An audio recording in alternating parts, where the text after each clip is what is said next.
이사야 11장 10절에서 16절 말씀 봉독할 때에 주께서 성경에 명하신 바를 따라 주의 말씀 잘 받는 표로 크게 아멘합니다.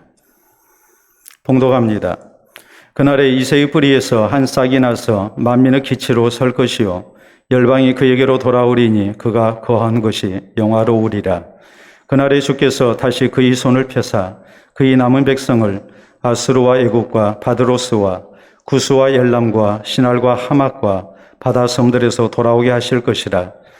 여호와께서 열방을 향하여 기치를 세우시고 이스라엘의 쫓긴 자들을 모으시며 땅 사방에서 유다의 흩어진 자들을 모으시리니 에브라임의 질투는 없어지고 유다를 괴롭게 하던 자들은 끊어지며 에브라임은 유다를 질투하지 아니하며 유다는 에브라임을 괴롭게 하지 아니할 것이요 그들이 서쪽으로 블레셋 사람들 어깨에 날아앉고 함께 동방 백성을 노래하며 에돔과 모압에 손을 대며 암몬 자손을 자기에게 복종시키리라. 여호와께서 애굽 해만을 말리시고 그의 손을 유브라데 하수 위에 흔들어 뜨거운 바람을 일으켜 그 하수를 쳐 7갈래로 나누어 신을 신고 건너가게 하실 것이라. 그의 남아있는 백성 곧 아수르에서 남은 자들을 위하여 큰 길이 있게 하시되 이스라엘이 애굽 땅에서 나오던 날과 같게 하시리라.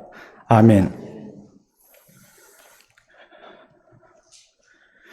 영국의 수도인 런던시의 중앙에 영국 국립미술관이 있습니다. 그리고 그 앞에 트라팔가 광장이 있습니다. 트라팔가 광장은 1805년에 있었던 트라팔가 해전의 승리를 기념해서 만든 광장입니다. 트라팔가 해전에서 영국은 나폴레옹의 프랑스와 스페인 연합 함대를 격파하고 승리를 얻었습니다. 그래서 이후로 100년 동안 바다를 지배하게 됐고 세계 최강국으로 올라서게 됩니다. 제가 지난 2018년 안식월 때에 영국 국립미술관을 관람하면서 이 트라팔가 광장을 가봤습니다. 그때 광장 바닥에 이런 그림이 그려져 있는 것을 봤습니다. 우리 한번 보도록 합니다. 여러분 보시게 되면 노숙자 같은 한 사람이 이 색 분필을 가지고 각 나라 국기를 이렇게 그려놨습니다. 그러면 사람들이 그 국기 위에 이제 동전을 이렇게 올려놓습니다. 그래서 다음에 보면 어느 나라 국기에 제일 많이 올려 있나요? 대한민국 국기에 제일 많이 올려져 있죠. 저는 올려놨을까요? 안 올려놨을까요? 저는 저 위에 돈을 올렸을까요? 안 올렸을까요? 예, 올리죠, 당연히. 외국에서 우리나라 국기를 봤는데 이거 얼마나 반갑겠습니까? 예, 그리고 또 미묘한 경쟁 심리도 작동하는 거 아니겠습니까? 그렇기 때문에 각 나라 관광객들이 자기 나라 국기 위에 저렇게 동전을 올려놓는단 말이에요. 저 그림을 그린 사람은 그것을 노리고서 이렇게 각 나라 국기를 이제 그려놓은 거죠. 자기 나라의 국기를 보고 자연스럽게 나라를 사랑하는 마음으로 동전을 기부하게끔 하는 그런 모습이었습니다. 이렇게 국기는 한 나라를 상징하는 깃발입니다. 국민의 마음을 하나 되게 하고 자기 나라를 마음으로부터 사랑하게 합니다. 오늘 본문 성경은 하나님께서 세우신 한 깃발에 대하여 말씀하십니다. 오늘 10절에 보면 하나님이 이렇게 말씀하십니다. 그날에 이새의 뿌리에서 한 싹이 나서 만민의 기치로 설 것이요 열방이 그에게로 돌아오리니 그가 거한 것이 영화로우리라라고 말씀하십니다. 이새의 뿌리에서 한 싹이 난다는 말은 이새의 아들인 다윗 왕의 후손이 되시는 예수 그리스도가 우리의 구주로 이 땅 가운데 오실 거라는 하나님의 약속입니다. 그리고 이어서 만민의 기치를 세울 거라고 말씀하십니다. 사람들을 소집할 목적으로 멀리서도 볼 수 있게 만든 깃발, 이것을 기치라 하고 또 만민의 기치를 세우신다는 이 말씀은 결국 무엇을 우리에게 교훈합니까? 장차 하나님께서 예수 그리스도를 이 땅 가운데 보내셔서 예수님을 만민의 기치로 세우신 가운데에 하나님의 구원 역사를 나타내실 거라는 약속입니다. 뿐만 아니라 더 나아가서 하나님께서는 예수 그리스도의 핏값을 통해서 이 땅 가운데 교회를 만민의 기치로 세우실 거라는 말입니다. 하나님의 백성들을 구원의 백성으로 불러 모으시고 또 하나님의 교회를 세우신 가운데에 이 만민의 기치된 교회를 통해서 열방의 많은 백성들을 구원의 백성으로 부르실 것이라는, 교회를 통해서 이 땅 가운데 구원의 역사를 나타내시고 또한 하나님의 뜻하신 바를 이루실 것이라는 것을 하나님께서 이렇게 약속을 하고 계신 것입니다. 그러므로 사랑하는 성도 여러분, 우리 모두 오늘 우리 교회 설립 기념주일을 맞이해서 우리는 더욱 우리 교회를 사랑해야 합니다. 뿐만 아니라 우리 교회가 하나님께서 세우신 만민의 기치가 되는 교회가 되게 해야 합니다. 그래서 이 시대 우리 교회가 이 땅에 하나님 나라 건설을 위해서 귀하게 쓰임을 받고 또 하나님의 영광을 나타내는 교회가 되게 하는 것, 이것이 오늘 이 시대에 함께 우리 교회 가운데 부르심을 받은 우리 모두의 시대적인 소명이라는 사실을 우리가 다시 한번 되새겨야 합니다. 그러면 우리 모두 우리 교회가 만민의 기치된 교회가 되기 위해서 어떤 신앙 자세를 가져야 합니까? 첫째로 우리는 하나님께서 만민의 기치를 세우시고 역사하신다는 사실을 잊지 말아야 합니다. 본문 11절에 보면 그날에 주께서 다시 그의 손을 펴사 그의 남은 백성을 아수르와 애국과 바드로스와 구스와 엘람과 시날과 하맛과 바다 섬들에서 돌아오게 하실 것이라고 말씀하십니다. 하나님께서 흩어진 주의 백성들을 불러 모으시는데 이런 모든 것의 주체가 누구냐 했을 때에 주께서 하실 거라고 말씀하십니다. 그래서 12절에 보면 여호와께서 열방을 향하여 기치를 세우시고 이스라엘의 쫓긴 자들을 모으시며 땅 사방에서 유다의 흩어진 자들을 모으시리니라고 말씀하십니다. 우리 하나님께서 만민의 기치를 세우십니다. 그래서 열방이 흩어진 주의 백성들이 이 깃발을 보고 모여들게 하실 것입니다. 저희를 구원하실 것입니다. 다시 말해 우리 하나님께서는 주의 흩어진 백성들을 모을 때에 만민의 기치를 세우시는데 이 만민의 기치는 사람이 세우는 것이 아니라 오직 하나님이 세우신다는 말이요. 이 말씀의 의미는 우리의 구원의 주체는 바로 하나님이시라는 사실을 말씀하고 있는 것입니다. 그러므로 15절에 있는 말씀을 보면 여호와께서 애굽의 해만을 말리시고 그의 손을 유브라데 하수 위에 흔들어 뜨거운 바람을 일으켜 그 하수를 쳐 7갈래로 나누어 신을 신고 건너가게 하실 것이라고 했습니다. 우리 하나님께서 흩어진 백성들을 모으실 때에 하나님의 전능하신 역사로 바다와 강을 육지처럼 건너게 하셔서 저희가 고국으로 돌아오게 하실 거라는, 하나님의 구원을 얻도록 하실 거라는 것을 분명하게 말씀하십니다. 이어진 16절에 있는 말씀도 그의 남아있는 백성 곧 아수르에서 남은 자들을 위하여 큰 길이 있게 하시되 이스라엘의 애굽 땅에서 나오던 날과 같게 하리라.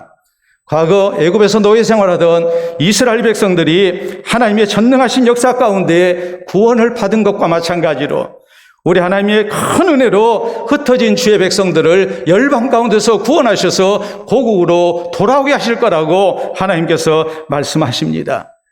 그러므로 우리는 이 말씀을 우리가 생각할 때에 우리의 구원은 온전히 하나님의 주도적 역사 가운데 이루어진다는 사실을 기억해야 합니다. 우리 하나님께서 예수님을 이 땅 가운데 보내시고 예수 그리스도를 통해서 우리를 구원의 백성으로 세우시고 하나님의 교회를 허락하시고 교회를 붙들고 계신다는 사실을 우리는 잊지 말아야 합니다. 만민의 기치된 예수님을 통해서 우리를 구원 얻게 하십니다. 그런가 하면 하나님의 교회를 만민의 기치로 세우셔서 하나님은 또한 많은 열방들을 구원의 백성으로 교회 가운데 인도하실 것입니다. 이 모든 것은 하나님이 하신다는 사실을 우리는 명심하고 또 명심해야 합니다. 성경은 요한복음 3장 16절에 말씀하십니다. 하나님이 세상을 이처럼 사랑하사 독생자를 주셨으니 이는 그를 믿는 자마다 멸망하지 않고 영생을 얻게 하려 하심이라. 하나님께서 만민의 기치로 예수님을 이 땅 가운데 보내셔서 우리를 구원 얻게 하시는 것입니다. 그러므로 우리가 고린도전서 12장 3절에 있는 말씀을 보면 누구든지 성령으로 말미암지 않고는 예수를 주시라 시인할 수 없다고 했습니다. 만민의 기치로 예수님을 세상에 보내신 하나님께서 우리가 예수 그리스도를 구주로 믿고 구원 얻도록 하나님이 성령의 역사를 우리 가운데 나타내신다는 말입니다. 개인적으로 우리가 성령의 감동하심 속에 예수님을 나의 구주로 믿습니다. 그래서 우리는 구원 얻습니다. 만민의 기치된 예수님을 향해 우리가 나아가게 됩니다. 그러나 또 한편으로 개인만 그러는 게 아닙니다. 하나님의 교회도 역시 마찬가지입니다. 그러므로 성경은 사도들이 주의 복음을 증거할 때에 예루살렘을 넘어서 유대와 사마리아 또 땅끝까지 주의 복음이 증거되고 교회가 든든히 서가는 모습을 뭐라고 말씀합니까?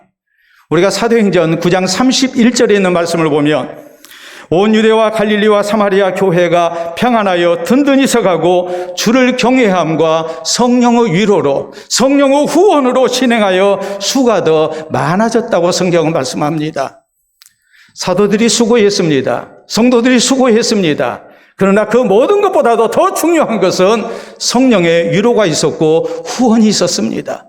그럴 때 예수 그리스도의 복음은 확산될 수 있었고 하나님의 교회가 평안하여 든든히 서가는 은총을 누릴 수 있었던 것입니다. 그러므로 사도 바울이 부흥된 고린도 교회를 놓고 교회가 부흥된 것이 누구의 공이냐 하면서 자기들이 존경하는 지도자를 섬겼던, 높였던 고린도 교회를 향해서 바울이 외쳤던 말씀이 무슨 말씀이십니까? 나는 심었고 아볼로는 물을 주었으되 오직 하나님은 자라나게 하셨나니 그런즉 심는 이나 물 주는 이는 아무것도 아니로되 오직 자라나게 하시는 하나님뿐이니라.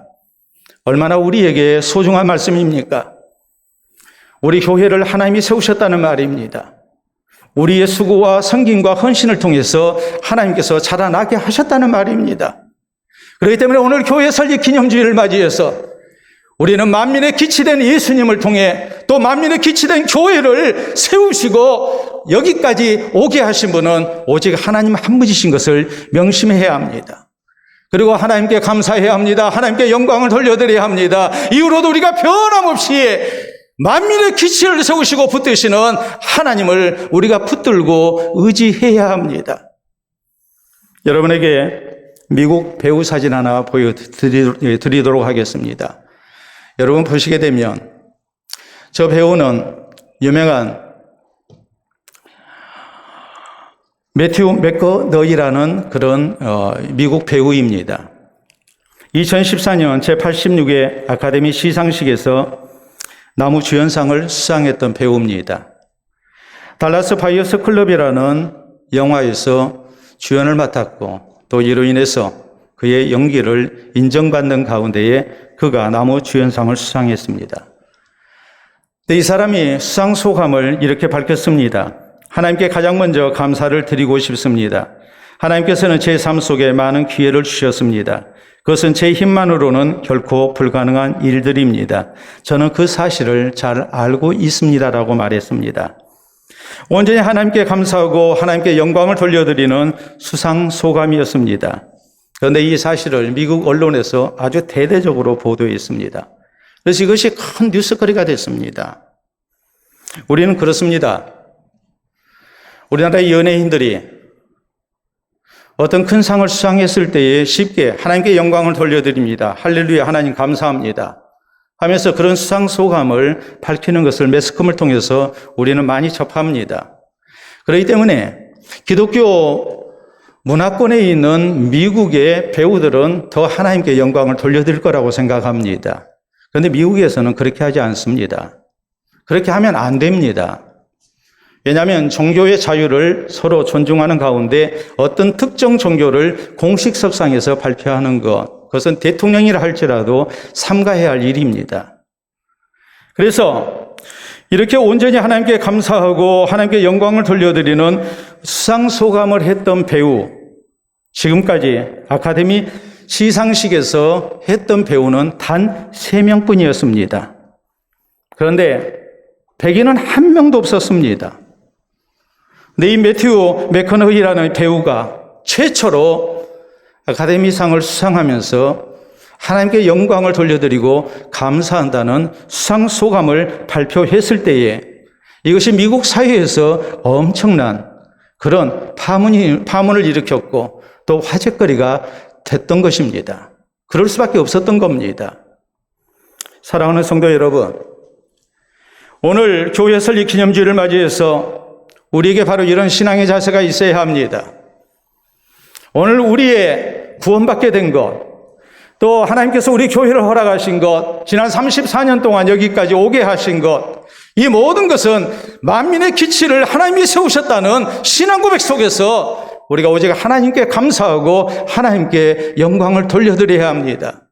어디 그뿐입니까? 지금까지 우리가 살아계신 하나님을 의지하고 여기까지 왔듯이 하나님의 도우시고 붙드시는 은혜 속에 성령의 위로와 후원 속에 우리 교회가 평안하게 든든히 서간 가운데 여기까지 왔듯이 앞으로도 우리는 살아계신 하나님을 붙들어야 합니다.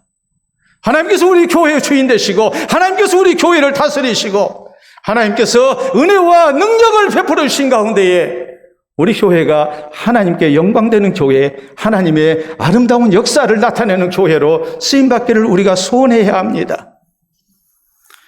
우리 모두 다시 한번 만민의 기치된 교회를 허락하신 하나님 은혜에 감사하고 하나님께 영광을 돌려드리면서 이후로 더욱더 겸손한 모습으로 진실된 모습으로 우리가 살아계신 하나님을 의지하며 하나님 나라 사역에 헌신될 수 있기를 바랍니다. 그래서 만민의 기치된 교회로 더욱 귀히 쓰임받는 교회, 이 교회가 바로 우리 교회가 되는 은혜가 우리 모두에게 허락될 수 있기를 바랍니다. 둘째로 우리 교회가 만민의 기치된 교회로 쓰임받기 위해서는 우리는 하나님께서 우리 교회를 허락하신 뜻과 목적이 무엇인가를 절대 잊지 말아야 합니다. 10절에 보면 하나님이 이런 말씀을 하십니다. 그날에 이새의 뿌리에서 한 싹이 나서 만민의 기치로 설 것이요 열방이 그에게로 돌아오리니 그가 거한 것이 영화로우리라. 하나님께서 예수 그리스도를 이 땅에 만민의 기치로 세우십니다. 그 뜻과 목적이 무엇입니까? 그것은 하나님의 백성들을 불러 모으시기 위해서, 저희를 구원하기 위해서 하나님께서는 만민의 기치로 예수님을 허락하신다고 말씀하십니다. 그렇기 때문에 우리 예수님은 이 땅 가운데 오셔서 죄인된 우리를 구원하시기 위해 모든 수고를 다하셨습니다. 우리가 누가복음 19장 10절에 보면 예수님은 이렇게 말씀하십니다. 인자에 온 것은 잃어버린 자를 찾아 구원하려 함이라. 예수님이 이 땅 가운데 왜 오셨는가? 하나님께서 예수님을 왜 만민의 기치로 이 땅 가운데 세우셨는가? 그것은 하나님의 구원 백성을 불러 모으시기 위해서라고 말씀하십니다. 그러므로 예수님이 오셔서 하신 일을 보면 우리는 그것을 분명하게 알 수 있습니다. 예수님은 천국 복음을 증거하셨습니다. 율법의 노예가 돼서 율법의 요구를 다 이루지 못하고 죄와 사망 가운데 놓인 인생들을 주님께서 구원하시기 위해서 우리 주님은 천국 복음에 대하여 증거하십니다. 그리고 이를 위해서 주님은 친히 십자가에 달려 죽으시고 부활하셔서 우리로 하여금 죄와 사망의 권세에서 구원 얻도록 하셨습니다. 그뿐만이 아닙니다. 우리 예수님은 병든 자들, 또한 귀신 들린 자들, 장애인들, 또 경제적 고통 속에 있는 억눌리고 소외된 사람들, 그들을 주님은 사랑하셨습니다. 그리고 저희를 돌보십니다. 저희에게 필요한 것을 공급하십니다. 이 주님께서 하신 말씀이 무슨 말씀이십니까? 인자가 온 것은 섬김을 받으려 함이 아니라 도리어 섬기려 하고 자기 목숨을 많은 사람의 대속물로 주려 함이라라고 말씀하십니다. 만민의 기치로 오신 예수님만 그리하셨습니까? 예수님은 제자들을 불러 모으시고 이 제자들에게 역시 동일한 사역을 부탁하십니다. 제자들에게 전도하게 하십니다. 땅끝까지 복음을 증거하게 하십니다. 그리고 병자들을 고치게 하십니다. 예수 그리스도의 사랑으로 저희를 섬기게 하십니다. 그러므로 주의 제자들이 했던 일, 예수님이 하신 일과 조금도 다르지 않았습니다. 우리 예수님께서는 제자들을 불러 모으실 때에 내가 너희로 사람 낚는 어부가 되게 하리라 분명히 말씀하십니다. 초대 예루살렘 교회가 힘썼던 일이 무엇입니까? 사도들은 말씀과 기도하는 일에 전무했고 성도들은 또 교회의 일꾼으로 세우심을 입은 집사님들은 구제하는 일과 봉사하는 일에 전념했습니다. 교회가 본질적으로 무엇을 해야 하는가? 라는 것을 예수님의 사역을 통해서, 사도들의 사역을 통해서, 또한 교회의 모습을 통해서 우리에게 분명하게 강조합니다. 갈라디아서 2장에 보면 당시 교회의 기둥 같은 일꾼들이었던 베드로와 야고보, 요한 혹은 사도 바울 이런 사람들이 모여서 우리가 앞으로 어떻게 사역을 해야 할 것인가에 대한 논의가 이루어집니다. 그때 두 가지였습니다. 첫째는 예수 그리스도의 복음을 전하는 일이었습니다. 두 번째는 가난한 자들을 구제하고 섬기는 일이었습니다. 다시 말해서 선교와 구제, 귀한 영혼들을 구원해내는 일과 또한 예수 그리스도의 사랑으로 세상을 섬기며 모두가 더불어 사는 세상을 이루기 위해서 교회가 앞장서고 섬겨야 한다는 사실을 사도들은 분명하게 알고 있었고 그것을 천명했습니다. 그렇기 때문에 우리 교회가 만민의 기초된 교회로 쓰임받기 위해서 우리에게 필요한 것이 무엇입니까? 우리 하나님께서 왜 우리 교회를 허락하셨는가라는 그 하나님의 거룩하신 뜻과 목적을 우리가 늘 생각하는 것입니다. 교회가 개척 교회 때부터 지금까지 해왔듯이 앞으로도 역시 마찬가지로 우리는 이 일에 더욱더 관심을 가져야 하고 전념할 수 있어야 합니다. 그것이 무엇일까요? 생명을 구원하는 일에, 예수 그리스도의 천국 복음을 증거하는 일에 교회는 매진해야 합니다. 그런가 하면 그리스도의 사랑으로 우리가 가난한 이웃들을 사랑하고 돌보며 섬기는 일을 해야 합니다. 이것이 교회가 존재하는 목적입니다. 하나님께서 만민의 기치를 세우신 목적이라는 사실을 우리가 놓쳐서는 안 됩니다. 이런 책이 있습니다. 여러분 보시게 되면 핵심에 집중하라라는 제목의 책입니다. 저 책은 기업이 존재하고 또한 기업이 더욱 잘 되기 위해서 성장하기 위해서 기업이 해야 할 일이 무엇인가에 대해서 강조하는 그런 책입니다.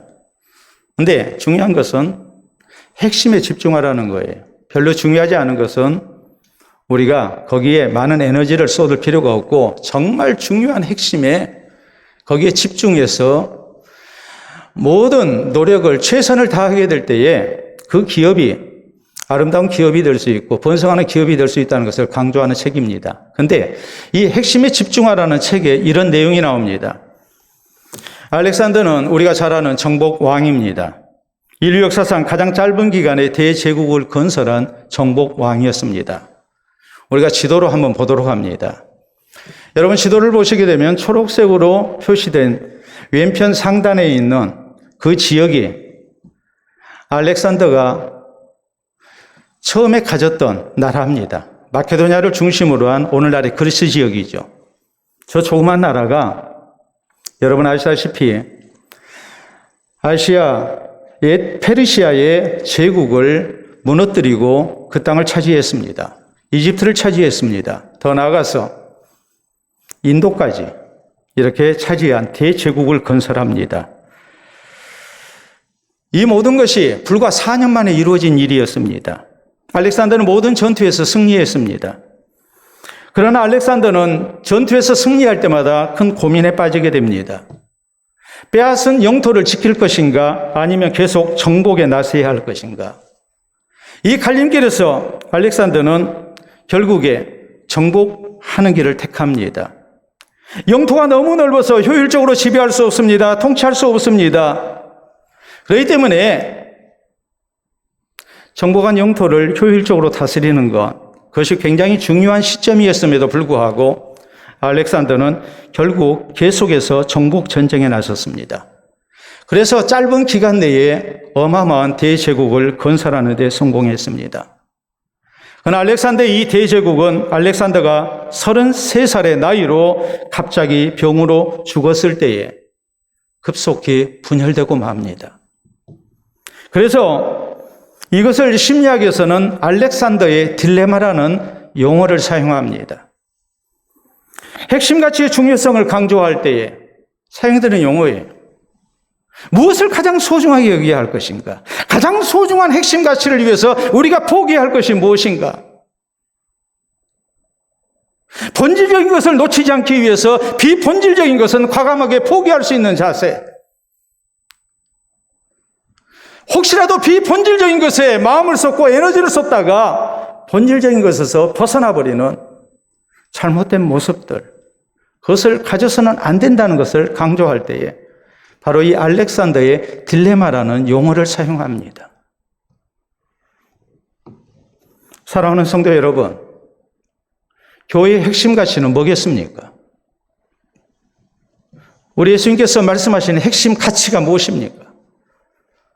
생명을 구원하는 일입니다. 생명을 사랑하는 일입니다. 예수 그리스도의 천국 복음을 증거하는 가운데 하나님께서 사랑하시는 영혼들을 교회로 불러내어 그리스도에게 인도하는 겁니다. 예수 그리스도의 사랑으로 우리가 세상을 섬기며 우리 자신을 낮추는 가운데 저희를 섬김으로 저희로 하여금 하나님의 사랑을 믿게 하는 겁니다. 그래서 구원 얻게 하는 겁니다. 이것이 교회의 핵심 가치요. 우리가 절대로 포기해서는 안 되는, 절대로 놓쳐서는 안 되는, 한순간도 잊어서는 안 되는 하나님께서 우리 교회를 허락하신 고귀한 거룩한 목적이라는 사실을 우리가 기억해야 합니다. 하나님께서 세상에 많은 교회가 있음에도 불구하고 심지어는 이 지역에도 여러 교회가 있음에도 불구하고 우리 교회를 허락하신 뜻이 무엇이겠습니까? 세상에 하나 더해지는 교회가 아니라 이 지역 사회와 하나님 나라 사역을 위해서 꼭 있어야만 하는 교회. 하나님께서 우리에게 부여하신 귀한 사명을 이루기에 아름답게 쓰임받는 교회 되게 하기 위해서 하나님께서 우리 교회를 허락하셨다고 우리는 믿어야 합니다. 그리고 우리는 뭐 해야 합니까? 세월이 흘러도 교회가 더 성장한다 할지라도 우리는 이 핵심 가치를 잊어서는 안 됩니다. 선교하는 일에 구제하는 일에 더욱 힘쓰는 교회가 되어야 됩니다. 귀한 영혼들을 구원해내는 교회, 그리고 이 땅에 하나님의 나라를 건설하는 교회, 이런 교회로 우리가 쓰임받아야 합니다.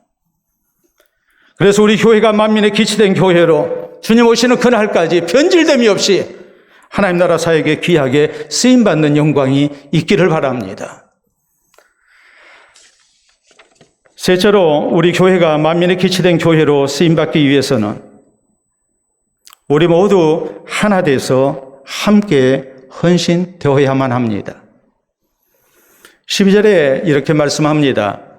여호와께서 열방을 향하여 기치를 세우시고 이스라엘의 쫓긴 자들을 모으시며 땅 사방에서 유다에 흩어진 자들을 모으시리니라고 말씀하십니다. 이어서 13절에 에브라임의 질투는 없어지고 유다를 괴롭게 하던 자들은 끊어지며 에브라임은 유다를 질투하지 아니하며 유다는 에브라임을 괴롭게 하지 아니할 것이오라고 했습니다. 여기 에브라임은 북이스라엘을 대표하는 지파입니다. 그렇기 때문에 이 말씀, 그동안 북이스라엘과 남유다로 나라가 나뉘어서 각기 패망의 길을 걸었던 이스라엘 백성들의 모습을 지금 지적하고 있는 내용입니다. 하나님 앞에 잘못된 일로 인해서 이스라엘은 남과 북으로 분열이 됐습니다. 그리고 북이스라엘은 아수르에 의해서 멸망당하고 많은 백성들이 이방에 압제해 놓이게 됐습니다. 얼마 후에 남유다도 바벨론에 의해서 멸망당하고 많은 백성들이 이방 땅에 포로로 끌려갔습니다. 그런데 때가 되면 하나님께서 만민의 기치를 세우실 것입니다. 하나님께서 흩어진 주의 백성들을 불러 모으실 것입니다. 이 백성들이 고국으로 돌아와서 다시 나라를 세우게 될 것입니다. 그럴 때 이 백성들의 모습이 어떠하다고 말씀합니까? 더 이상 서로 질투하지 아니하고 다투지 아니한 가운데 이제는 하나된 나라를 세우게 될 것이라고 말씀하십니다. 그래서 14절에 있는 말씀을 보면 그들이 서쪽으로 블레셋 사람들 어깨에 날아앉고 함께 동방 백성을 노래하며 에돔과 모압에 손을 대며 암몬 자손을 자기에게 복종시키리라라고 말씀하십니다. 남유다와 북이스라엘이 하나님께서 만민의 기치를 세우심으로 저희가 고국으로 돌아와서 통일된 나라를 세우게 될 것이고 이 하나된 모습 가운데서 번성하게 될 것입니다. 그리고 이제는 압제를 당하는 나라가 아니라 이방 민족들을 다스리는 나라가 될 것이라고 하나님께서 약속하십니다. 그러므로 이 교훈이 우리에게 무엇을 말씀하는가를 우리가 잘 기억해야 합니다. 만민의 기치로 세우심을 입은 교회는 무엇보다도 하나된 모습을 가져야 합니다. 그래서 함께 하나님 나라 사역에 헌신되어야 합니다. 그래야 교회는 교회다울 수가 있고 교회는 만민의 기치된 교회가 될 수 있고, 교회가 내세운 이 예수 그리스도의 만민의 기치된 예수 그리스도의 깃발을 보고 열방에 있는 많은 생명들이 주님 앞에 나와 구원 얻게 될 것입니다. 우리가 이 사실을 잊지 말아야 합니다. 초대 예루살렘 교회가 아름다운 모습으로 하나님 앞에 쓰임받을 수 있었던 것, 그것은 무엇이었습니까? 사도들만 일했던 것이 아니고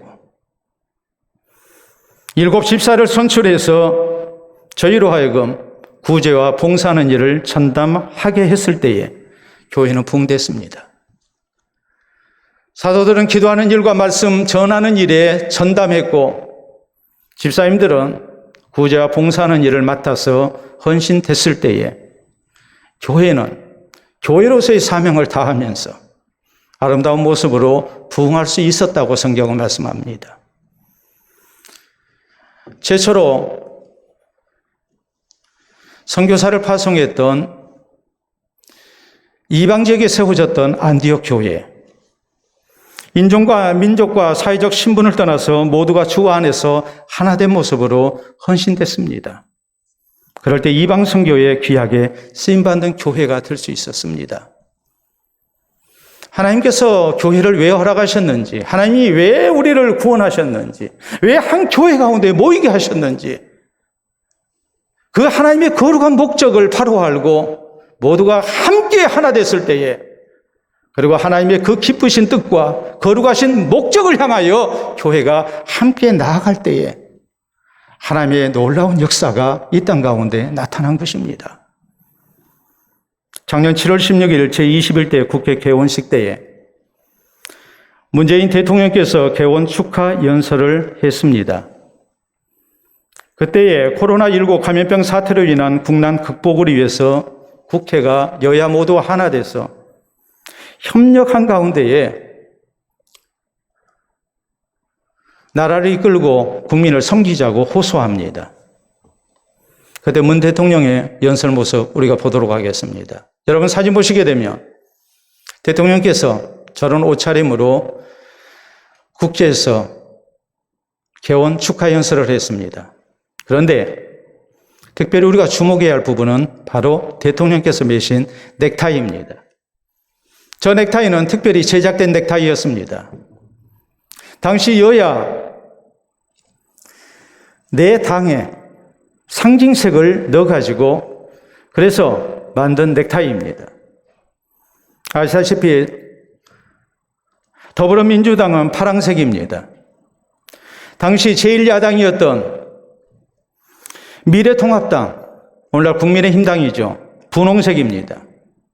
정의당은 노란색입니다. 안철수 씨의 국민의당은 바로 주황색입니다. 왜 대통령께서 저런 넥타이를 특별 주문해서 제작해가지고 메고 나오셨겠습니까?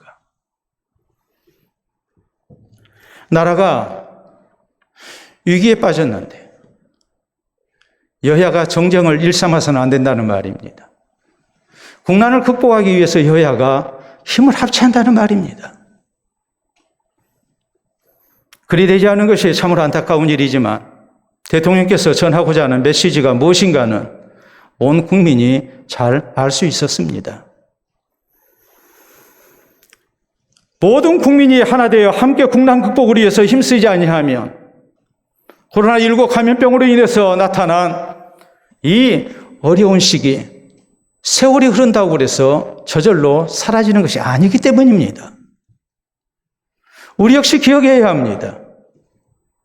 교회가 연륜이 깊어졌다고 해서 지난 34년이 아니라 앞으로 300년, 400년을 간다 할지라도 하나님께서 우리에게 허락하신 교회를 우리가 사랑하지 아니하고 우리가 함께 힘을 합하여 주의 거룩한 사역을 위하여 헌신되지 아니한다면 교회는 나이만 먹어가는 교회가 될 겁니다. 그리고 교회는 언젠지 모르게 사라지게 될 것입니다. 그러므로 사랑하는 성도 여러분, 만민의 기치로 이 땅 가운데 세우심을 입은 우리 교회가 어떤 모습으로 하나님 앞에 쓰임받아야 하고 어떤 모습으로 주님 오시는 그날까지 존속되어야 하는지를 생각할 때에 우리 모두 하나 되어 하나님 나라 사역에 함께 헌신되는 것 이상 중요한 것이 없다는 사실을 잊어서는 안 됩니다. 각기 맡은 바 직분과 사명에 그 책임을 다해야 합니다. 우리 교회를 더욱 사랑해야 합니다. 교회 일에 관심을 가져야 합니다. 함께 힘을 모아야 합니다. 그래서 우리 교회가 하나님께서 세우신 만민의 기치된 교회로 더욱 귀하게 쓰임받는 아름다운 내일이 있기를 바랍니다. 여러분에게 외국의 국기 하나 소개하도록 합니다.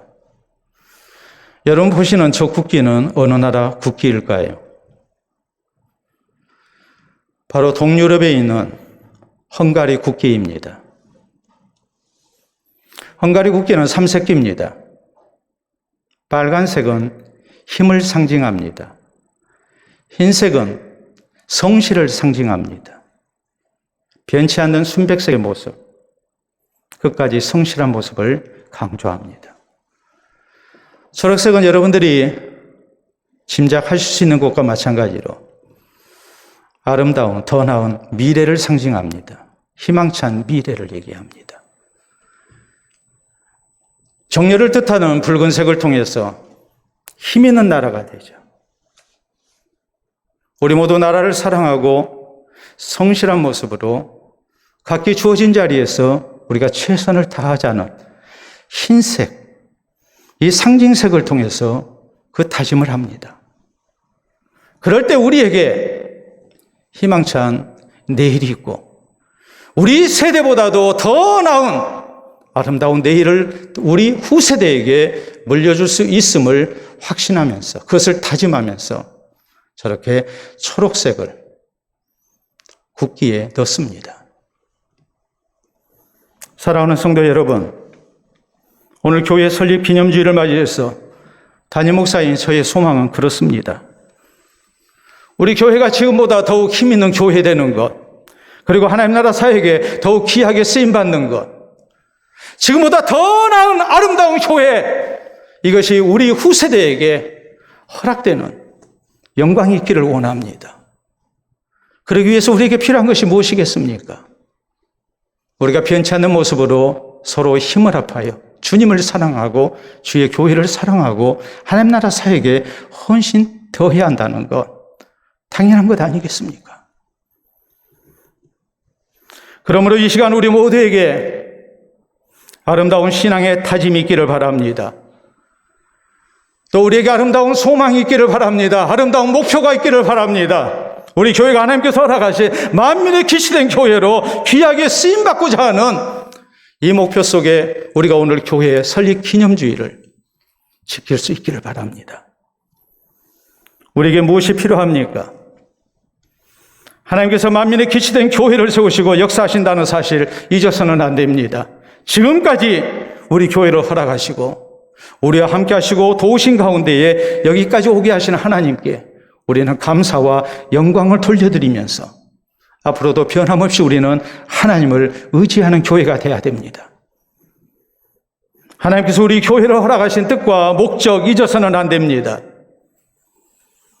선교하는 일에, 구제하는 일에 우리가 더욱 힘쓰는 가운데 영혼을 구원하고 하나님 기뻐하시는 세상을 세워나가는데 쓰임받는 교회와 성도가 되어야 됩니다. 이 거룩한 하나님 나라 사역을 위해서 우리가 구경뿐이 아니라 이 시대에 하나님께서 우리를 함께 불러주셨음을 생각하며 모두가 하나 된 모습으로 함께 헌신 더해야 됩니다. 그래서 우리 교회가 만민의 기치된 교회로 이후에 더 아름다운 모습으로 하나님 나라 사역에 쓰임받고 우리 세대보다도 다음 세대가 우리 하나님 앞에 더 아름다운 영광을 돌려드리는 이런 은총이 충만하시기를 우리 주님의 이름으로 축원합니다. 우리 함께 기도합니다. 오늘 나는 어떤 모습으로 주의 교회를 출입하며 섬기고 있습니까? 교회 34년의 역사 속에서 나는 과연 어떤 모습으로 함께 여기까지 왔습니까? 또 앞으로 어떤 모습으로 교회와 함께 하나님 나라를 향해 나아가실 겁니까? 만민의 기치를 세우시는 하나님, 우리가 더 진실된 모습으로 의지하고 하나님께서 우리 교회를 허락하신 거룩하신 목적, 선교와 구제하는 일 잊지 말아야 합니다. 그리고 함께 헌신돼야 합니다. 우리 다짐하는 기도, 간절한 모습으로 하나님께 드리도록 합니다.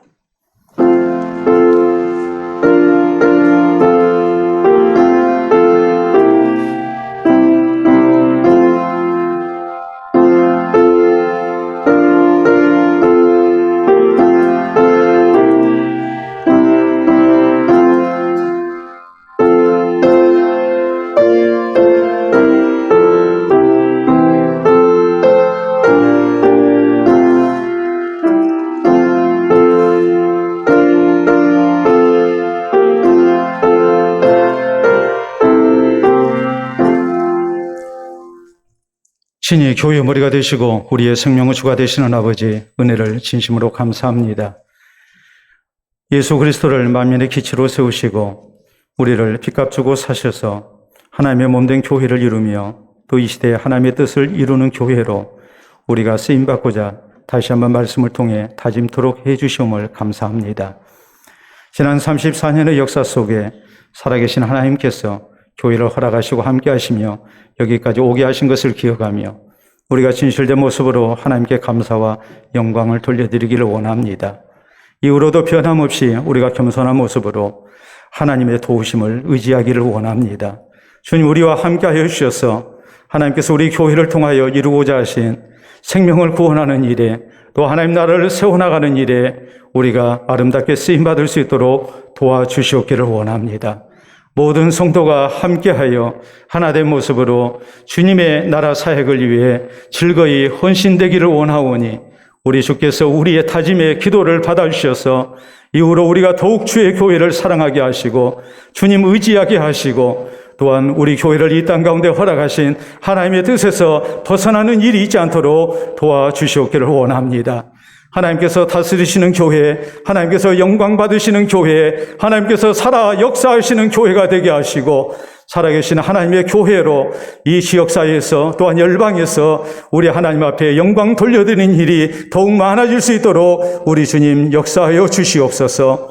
오늘 이후로 더욱 교회를 사랑하며 아름다운 헌신 속에 이제까지 지내온 모습보다도 더 아름다운 모습을 우리가 약속받게 하시고 우리 세대보다도 우리 후세대가 우리의 자손들이 더 복된 교회를 허락받으며 하나님께 영광을 돌려드릴 수 있도록 인도하여 주시옵소서.